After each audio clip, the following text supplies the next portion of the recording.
This J. Cole release date means more than you think. J. Cole just announced his upcoming album, The Fall Off, drops February 6, 2026, or 2626. Now, at first glance, it's just a date. But if you know Cole, then you know that number is intentional. Cole is from Fayetteville, North Carolina, a city widely referred to as the 2-6. Now, the most commonly cited explanation is that Cumberland County is the 26th county in North Carolina alphabetically, and Fayetteville sits right inside it. Some locals believe the term comes from the military history from the city, while others trace it back to local jail codes. No matter the origin, what we know for sure is the 2-6 is Fayetteville and Fayetteville is Cole. I mean, he's referenced it repeatedly throughout his music. On 7 Minute Drill, he raps 2-6, we don't act, we get at. On Down Bad, he says 2-6, me and Rhoda Reaganomics, 2-6, me to go to state of rhyming. On the track Off D's with J.I.D. Legend out the 2-6, y'all know who the truth is. And even on Crocodile Tears. 2-6, true spit, I'm a poet. And some fans caught it immediately. One fan posted, "How did no one guess this date? He's from Fayetteville and consistently references the 2-6. Even Cole's manager, Ibrahim Hamad, replied, "You feel me?" Another fan guessed the release date back in August. So whether 2-6 comes from county lines, military roots, or local lore, the message is the same. J. Cole's reminding you exactly where his story began. Are you ready for new music from Cole? Comment down below. For years, the conversation around J. Cole has lived in a strange space. He was never gone, never irrelevant, never washed, but he also wasn't loud. While hip-hop spun faster, louder, and more chaotic, Cole stepped back into something quieter, more deliberate. And in an era where silence is often mistaken for weakness, the internet began whispering a dangerous phrase. Did J. Cole fall off? Shout out to J. Cole. He got project coming out called The Fall Off, and he got a mixtape where he used some of the locks. He rhymed over Money, Power, Respect, and he rhymed over Can I Live. Killed them shits. So Cole is coming back in a major way. Do we look at him the same, being that they screwed his head off the big three? You hear his bars, all of that shit don't matter. It's over? He's coming crazy. Cause let me tell you something, man. They screwed his head off the big three.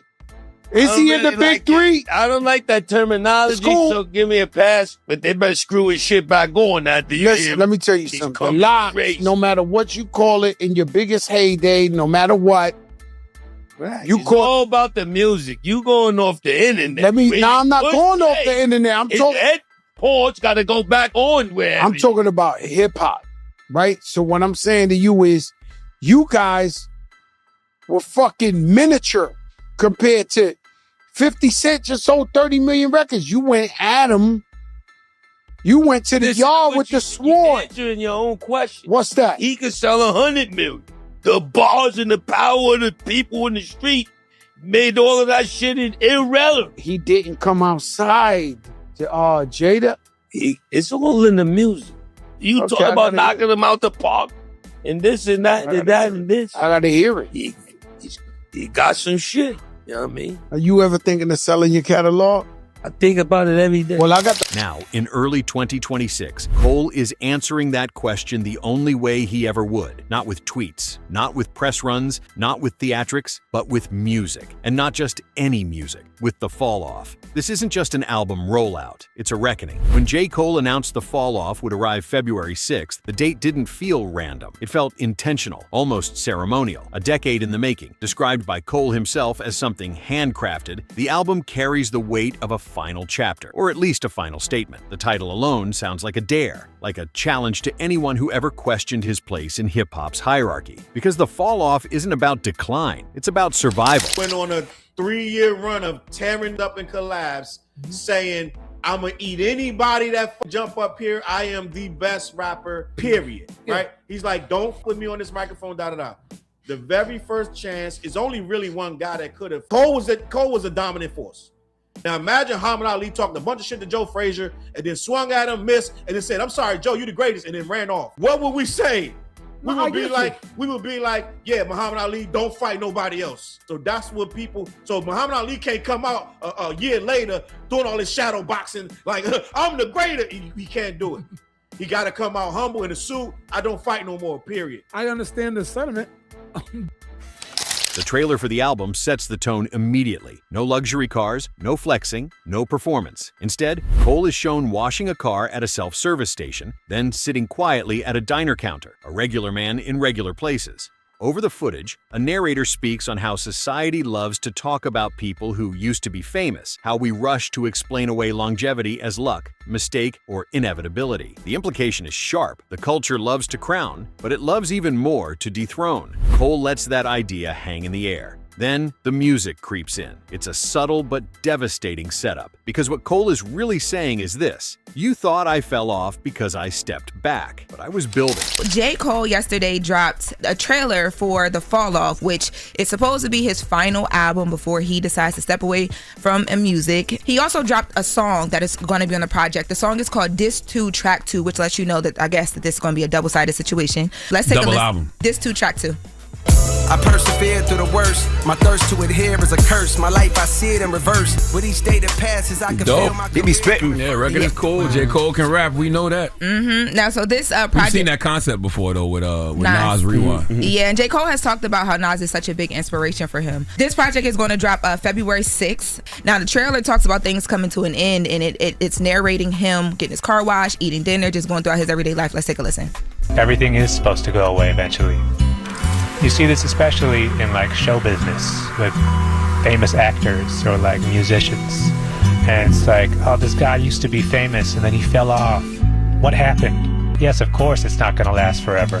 That message becomes even clearer with the release of Disc 2, Track 2, the album's lead single, a title that immediately signals something bigger. A double album, 2 discs, 2 eras, 2 sides of a career. And instead of delivering a standard comeback anthem, Cole does something far more unsettling. He raps his life in reverse. The track opens with death, not metaphorical death, actual death, a funeral, a family grieving, a legacy already written. From there, Cole rewinds everything: accolades, fame, fatherhood, temptation, love, mistakes, success, until he lands at the very beginning. Childhood, identity forming, his father re-entering his life, the moment before the world knew his name. It's bold, it's uncomfortable, and it's the clearest sign yet that The Fall Off isn't about hits, it's about perspective. In a genre obsessed with forward momentum, who's next, who's hot, who's winning right now, Cole turns around and walks backward. He forces the listener to confront a question most rappers avoid. What does it all add up to? That question is what makes this album feel like a throne play. For years, hip-hop's Big Three conversation, Cole, Kendrick Lamar,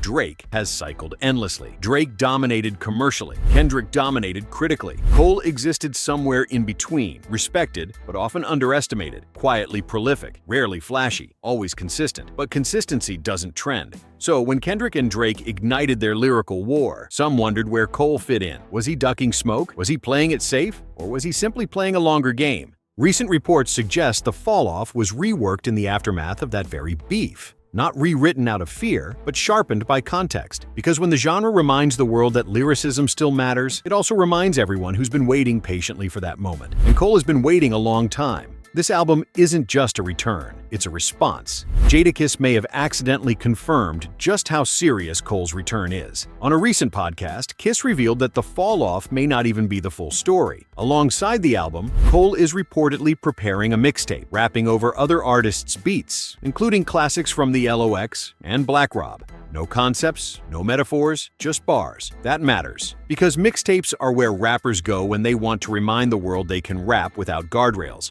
No narrative, no themes, just skill. And if Cole is pairing a deeply introspective album with a raw, competitive mixtape, it signals something unmistakable. He's covering every angle, artistry and dominance. This is where the throne conversation shifts. J. Cole has always been an artist first. He never chased moments. He built bodies of work, but The Fall Off feels different. It feels like a closing argument, like a final presentation of credentials. As if Cole knows that legacy isn't decided in the moment, it's decided in hindsight. And hindsight is exactly what this album is obsessed with. The reverse life concept isn't just creative, it's philosophical. Cole is asking listeners to judge success not by peaks, but by foundations, not by headlines, but by growth. He's challenging the idea that relevance must be loud to be real. In a culture addicted to spectacle, Cole is betting on substance. That bet extends beyond music. Over the last few years, Cole has carefully shaped Dreamville into more than a label. It's become a culture hub, a place where artists are developed, not exploited, where careers are nurtured, not rushed. That same patience is now reflected in The Fall Off. This album doesn't sound like a man chasing relevance. It sounds like a man securing his place. And make no mistake, This is a comeback, not because Cole disappeared, but because the culture moved so fast it forgot what depth sounds like. Now, with the fall-off, he's forcing everyone to slow down, to listen, to reflect, to remember. The title itself is layered. On the surface, it mocks the idea that Cole ever fell off, but deeper than that, it asks what falling off even means. Is it losing chart dominance, stepping out of the spotlight, choosing longevity over hype, or is falling off what happens when you chase attention instead of purpose? Cole's answer seems clear. As February 6th approaches, anticipation isn't built on singles climbing charts or viral moments dominating timelines. It's built on respect, on curiosity, on the quiet understanding that when J. Cole drops, the culture listens, whether it admits it or not. This album feels like the final step in a long journey. Not necessarily a goodbye, but a declaration, a reminder, a claim. J. Cole isn't asking for the throne. He's reminding everyone why he was always sitting near it. And if the fall-off delivers the way it's been framed, conceptually sharp, lyrically dense, emotionally honest, then this won't just be a comeback album. It'll be a legacy album, one that forces the culture to look back, rewind the narrative, and admit something uncomfortable. J. Cole never fell off. He just waited for the right moment to rise again.